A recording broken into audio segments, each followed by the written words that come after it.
श्रद्धेय महानुभावों, संस्कार के प्रसंग में मंत्रों पर चिंतन मनन करने के क्रम में स्पष्ट हुआ कि अपने जीवन का लक्ष्य घर परिवार के लिए उत्तराधिकारी बनाना और अच्छा उत्तराधिकारी बन जाए तब क्रमशः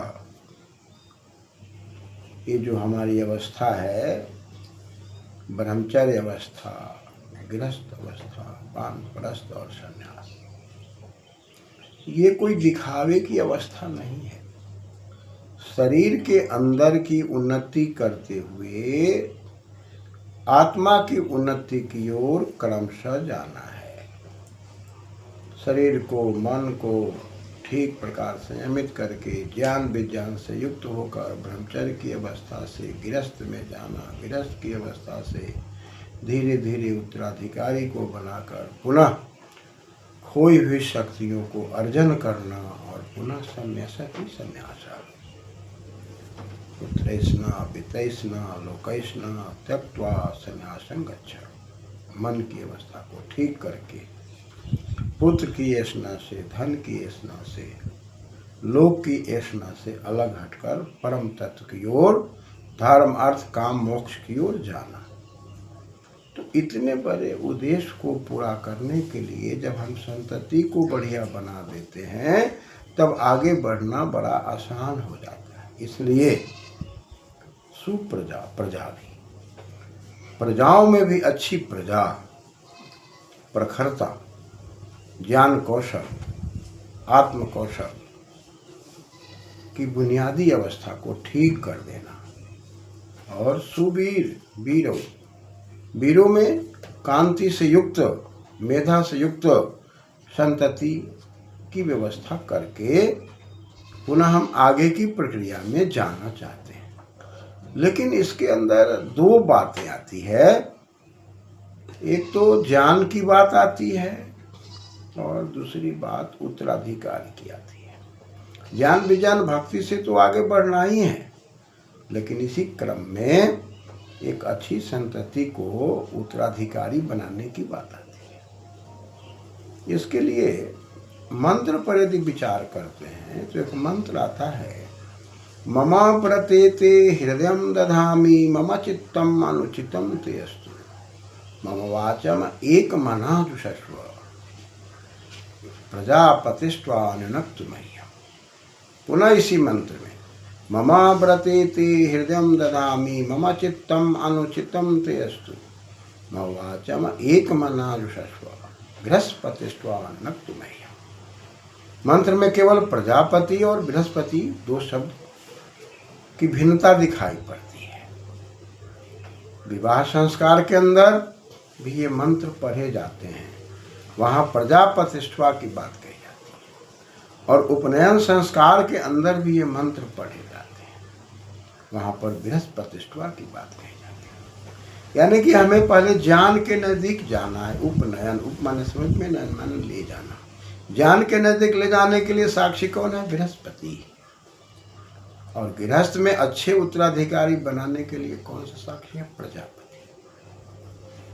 तो दोनों को व्रती तो बनना है, संयम में चलना है, और व्रत के मार्ग पर हमारा आपका आचरण पवित्रता की ओर होनी चाहिए। भोजन को छोड़ देना व्रत नहीं है, भूखा रहना व्रत नहीं है, पानी न पीना व्रत नहीं है।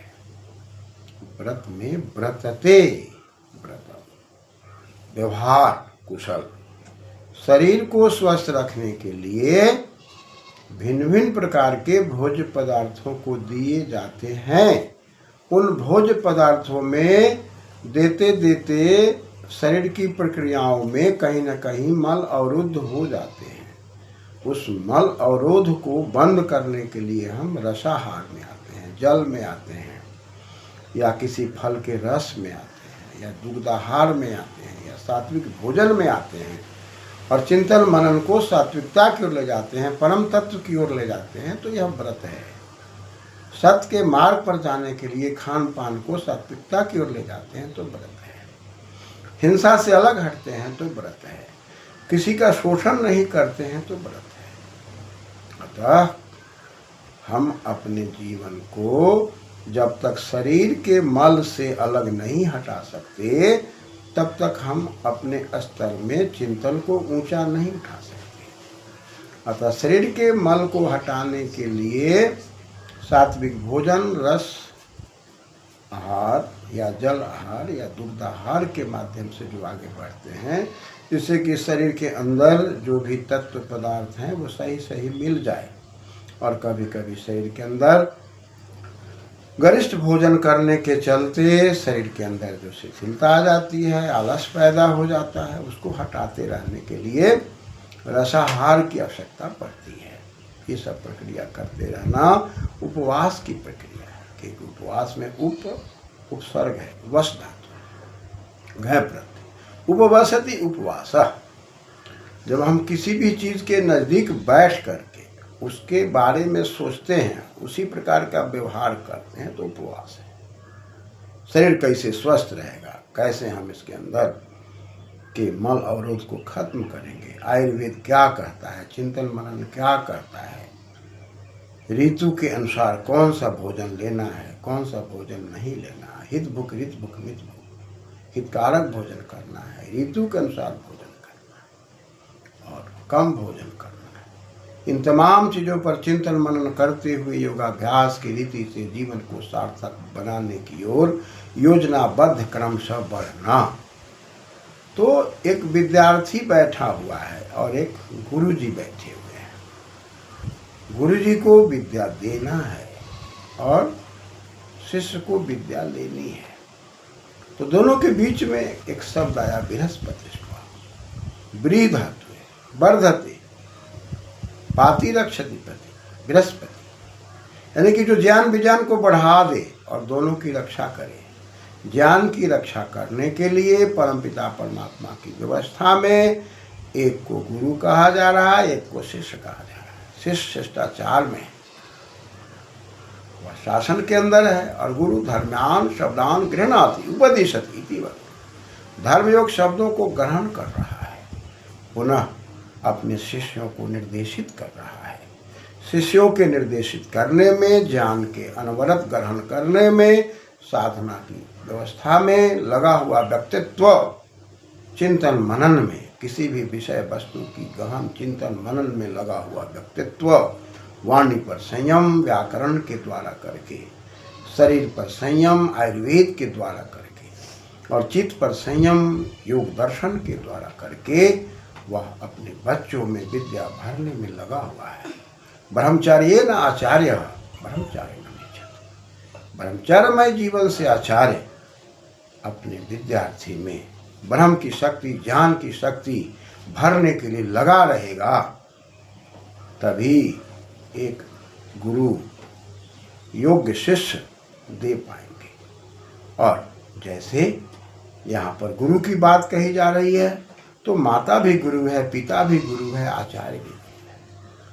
माता पिता आचार्य ये तीनों मिलकर के क्रमबद्ध ज्ञान विज्ञान से ओतप्रोत होकर के चिंतन मनन में लगे रहते हैं।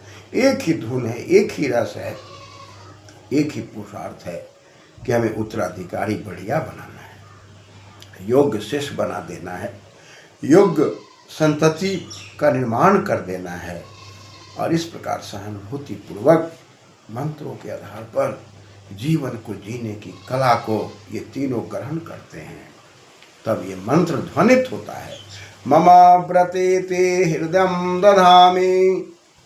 हे पुत्र आओ, मैं व्रत लेता, तुम भी व्रत लो, अहिंसा के मार्ग पर चलो, सत्य के मार्ग पर चलो, किसी का शोषण न करो। हृदयम दधामि, हृदय में धारण करते हैं। हरति ददाति याति वही हृदयम, जो दुर्गुणों को अपहरण कर दे, हटा दे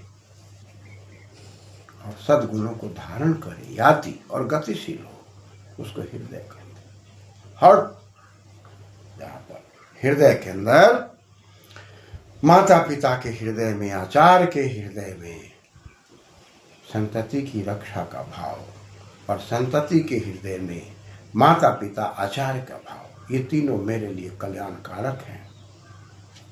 और इन लोगों का जीवन नशा रहित, इन लोगों का जीवन सात्विक, खान पान सुदृढ़ पवित्र, और किसी भी हिंसा की प्रवृत्ति से हिंसक पदार्थों को पेट में डालने की प्रवृत्ति नहीं होनी चाहिए। एक शरीर की रक्षा करने के लिए दूसरे के शरीर जो मृतक हो गए उसको डाल करके उसके संस्कार को लाकर अपने जीवन को आलस में नहीं ले जाना।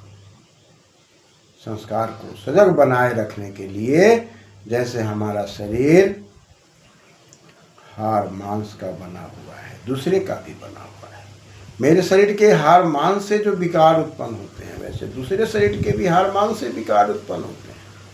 अतः उस विकार से हम में और दूसरों में विकृति पैदा होगी, हम प्रकृति की ओर नहीं जाएंगे। इसलिए भक्ष अभक्ष पर विचार करते हुए, महर्षि दयानंद के सिद्धांतों पर सत्यार्थ प्रकाश के आधार पर चिंतन मनन करते हुए, वेद के अंदर चिंतन मनन करते हुए, कुतर्क न करते हुए जीवन को पवित्र बनाने की कला से माता पिता ओतप्रोत हो जाए, आचार्य ओतप्रोत हो जाए, तब यह व्रत निश्चित रूप से आगे बढ़ाने की बात करता है। क्योंकि इस मंत्र में एक तरफ बृहस्पतिष्ठा की बात कही जा रही है, एक तरफ प्रजापतिष्ठा की बात कर रही है। यानी कि प्रजापति बनना है या एक तरफ ज्ञान के क्षेत्र में आगे बढ़ना है। अतः माता पिता के कर्तव्य और गुरु के कर्तव्य और माता पिता आचार्य तीनों का तालमेल स्थापित और एक शिष्य की परंपरा, पुत्र और पुत्रियों की परंपरा का निर्वहन करना, ये सार्थकता की ओर बढ़ने की आवश्यकता जान पड़ती है। धन्यवाद क्रमशः।